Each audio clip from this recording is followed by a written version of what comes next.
जय माता दी दोस्तों। आज नवरात्रि का दूसरा दिन है और आज हम माँ के ब्रह्मचारिणी स्वरूप की पूजा करते हैं। माँ ब्रह्मचारिणी के दाहिने हाथ में जप की माला और बाएं हाथ में कमंडल है। माँ का ये स्वरूप अत्यंत शांत और सौम्य है।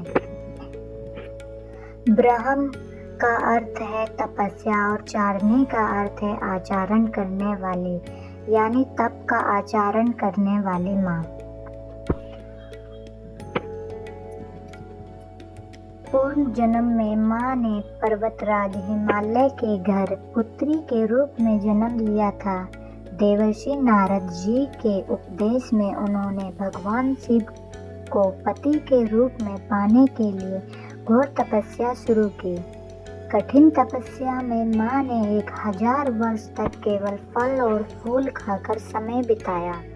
उसके बाद 100 वर्ष तक केवल साग सब्जियां पर निर्वाह किया। धैर्य और तपस्या। कुछ समय बाद माँ ने कठिन उपवास रखे और खुले आकाश के नीचे धूप और वर्षा के भयानक कष्ट सहे।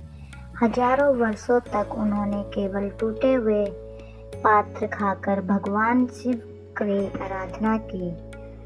अंत में उन्होंने सूखे पत्ता खाने भी छोड़ दिए और कई हजारों वर्ष तक बिना जल बिना भोजन के तपस्या की। पत्तों को भी छोड़ देने के कारण ही उनका नाम अपर्णा पड़ा। माँ की इस कठिन तपस्या को देखकर तीनों लोकों में अहंकार मच गया। होकर माँ से कहा, हे देवी, आज तक किसी ने भी ऐसी घोर तपस्या नहीं की। तुम्हारी मनोकामना पूर्ण होगी और भगवान शिव तुम्हें पति के रूप में होंगे। दोस्तों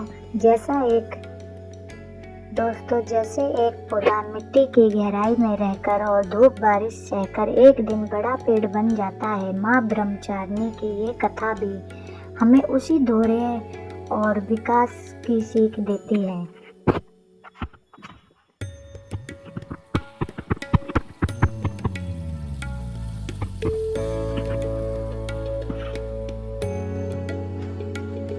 तो दोस्तों, ये थी माँ ब्रह्मचारिणी की पावन गाथा। उम्मीद है कि माँ की इस तपस्या और धैर्य से हम सबको अपने जीवन में आगे बढ़ने की प्रेरणा मिलेगी।